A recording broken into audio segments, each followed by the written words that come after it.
Hello and warm welcome to the program at Palestine International Broadcast. I'm Osama Nazal. It's good to have you with us. Today we are going to talk about the Israeli colonist aggressions against the Palestinian people in the occupied Palestinian territory and the possibility that the Palestinians have to file complaints with the different international legal bodies against these colonists and the Israeli occupation government that supports them. For more on this topic, I have with me Rania Ashukeri, a Palestinian defense lawyer and expert in the international law. Rania Ashukeri is a Palestinian living and working in the United States. Welcome to our program, Rania.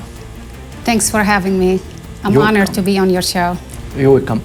We are going to start with the aggressions committed by the Israeli colonists against the Palestinian people. We know that the Palestinian people have been subject to different colors of violence and aggression by the Israeli occupation forces and the Israeli colonists. But over the past few weeks, the Israeli colonists stepped up their aggressions against the Palestinians in terms of causing damage to their cars, property, stoning their houses, burning churches and mosques, and all colors of violence.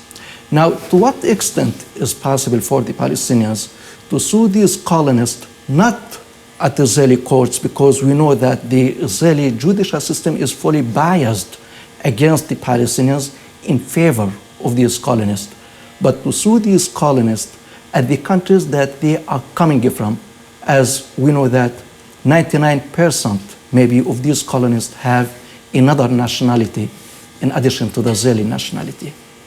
Please. It's a very good question. Let's put anything to do with colonization aside and leave it to the politician to deal with it. What I believe, and I firmly believe that the way to go for the Palestinian is to file their complaints under terrorism. The definition of terrorism is an attempt to coerce a civilian population or government to leave their land. Isn't that what the settlers is doing? Isn't the price tag policy is all about? Yeah. The daily attack on the settlers, it's been documented by B'Tselem, the Israeli human rights organization. Yeah. If you go on their website, you see hundreds of attacks, from shooting to killing to burning olive fields of hundreds of acres. Isn't that terrorism? Yes, it is. And to your question, to the part of your question as can we sue any foreign countries, I will speak for the US because that's where I practice. And I can tell you, yes, you can. You can file a complaint under the Anti-Terrorism Act, under the Alien Tort Statute, and the Patriot Act. As to the other foreign countries, I would say a study and research need to be done to check if there is any law that can give us the jurisdiction to file this kind of lawsuits. But as for the United States, yes, we can. And I would like to share with you and your audience my experience of how I got to know that Palestinian can file lawsuits in the US federal court. It started when I was still at Fordham Law School. I attended a seminar. That seminar was about financing terrorism. On that panel, it was an attorney by the name of Nat Lewin. He was sitting on that panel describing his win against the Holy Land Foundation for the Poem family. And I got to understand that in order for you to kill any enterprise, you need to follow the money. And that's what's been done after September 11. They went after organizations, charities, financial institutions to see if if they fund any, any terrorist organization, to punish those because they have so much to lose. So around that time, I got hired by a prestige law firm to work on a case where they represented a financial institution. Under this, they were sued for financing terrorism. And my task, my job was to review documents, legal documents in Arabic and Hebrew, and to assist them in their case. Through that case, I learned so much about the Anti-Terrorism Act and the Patriot Act. And it got my interest to know more. And I did, and that's when I started digging and searching, and I learned about Nitzana Leitner, a Jewish Israeli lawyer who decided after the Second Intifada to go after charities, organizations, the PLO, the PA,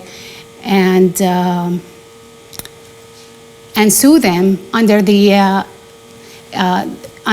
Anti-Terrorism Act, the Alien Tort Statute, and the Patriot Act. Learning that, seeing that most of the victims, if not all of them, either Israeli or either Israelis or Israelis Americans, it was just to me mind-boggling. How could that be? The Palestinians who are under occupation, who are fighting for their freedom, for their independence,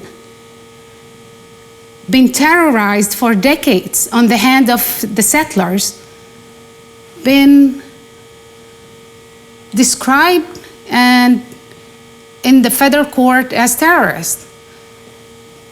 I kept looking more and more and doing my research, and I couldn't find even one case that was brought by a Palestinian victim. And I felt I have to do something about it. I have to do something. And I went to my boss, and I told him what I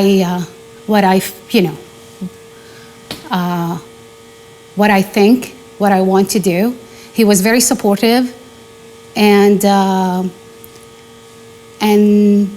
together we went to West Bank, met with victims, came back to the United States, and put together an incredible complaint. I felt really blessed to be surrounded by a team who believed in the case. We sued five U.S. charities that send monies to the Israeli military and the Israeli settlement. They send money to settlements in West Bank, and it's the money that they send. It's millions of dollars a month or a year, I would say, much more. And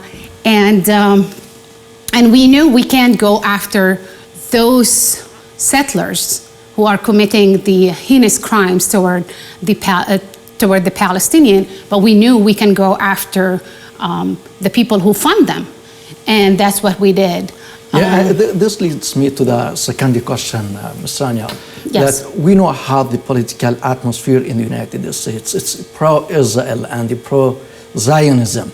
Okay, so when it comes to a Palestinian suing the Israeli colonists or the Israeli military officials, do you think that the judicial system would be on the side of the Palestinian? You mentioned the Jewish lawyer who sued Palestinian charities and Palestinian organizations, including the PLO and the PA.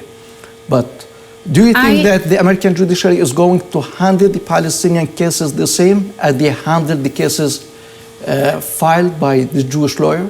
I will tell you from my personal experience, I've been practicing for over 12 years in the United States. I would say this, the atmosphere outside the court is completely different. But in the court, I haven't seen the judicial system being biased toward the toward the Israelis or the Palestinian. They look at the case on the merits, and if there is a merit to your case, you're going to win it. And you said that it depends on the merits that you have and on the pieces of evidence that you have, and this is very logical in law. Now, we know that there are many colonists who committed heinous crimes against the Palestinians, like the one who burned Muhammad Abu Khdeir, the child from occupied Jerusalem, to death, the one who burned the family of Dawabsha in Doma village, and many colonists known to the public. Now, is it possible, for example, to sue these colonists at the American courts, especially if they have the American nationality? Well, the short answer to this is yes, but it requires a lot of work. And if you want it, you don't sue those who killed Abu Khdeir. You will go after the people who are in the U.S. funding those people, funding. Yeah, but these people might claim that they are funding the Israeli government, the government of the occupation, but they are not funding these settler colonist organizations like the Price Tag organization. I will tell you this, through my research, and I know it, there is some charities that are funding the settlements because they firmly believe for the settlement expansion enterprise, and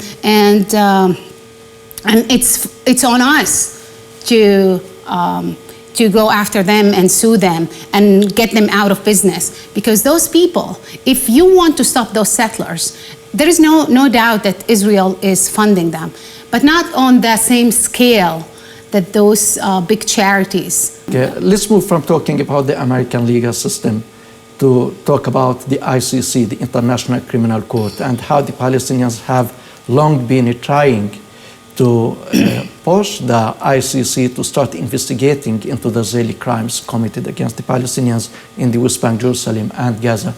But the proceedings have not started yet, though the general prosecutor of the court said that it has jurisdiction over the occupied territory.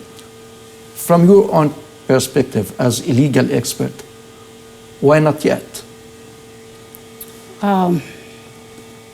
Unfortunately and sadly, in the international law is tied with diplomacy and politics.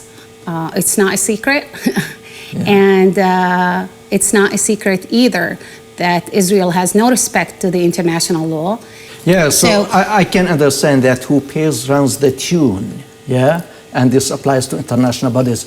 So why all that effort, Ms. Rania? Why to go to the international courts, okay, if the body that pays runs the tune?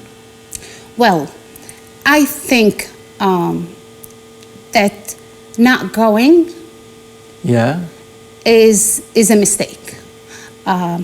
Regardless of what the result, we're using this as a tool to continually bringing the attention of the international community to see the suffering and the pain of the Palestinian people. Because we need to understand, when you're here in Palestine and you're going through these horrible things daily, you think it's only you that is suffering in the world. Yeah. There's so many part of the world that are suffering as well. So for you to remind the world of what's going on in Palestine, I think you need to continually remind the international community of what's happening here. And by bringing this kind of lawsuits, by being in the media constantly, that will remind the world of our suffer. And I think this is a tool. It's not going to get us, because it's hard to enforce even sanction in international law. While you're having Israel as such a powerful country, backed by a giant country, to us, we're under occupation. Yeah. I don't know what effect, but it's definitely getting the attention of the international community, and that's what we need. Yeah, Rania Shukeri, Palestinian criminal defense lawyer, international law expert. Thank you very much for your inputs, and thank you very much for coming. Thank you. My pleasure. My pleasure. Thank you. Ladies and gentlemen, thank you very much for watching, and please keep watching our Facebook page, Palestine International Broadcast. Thank you.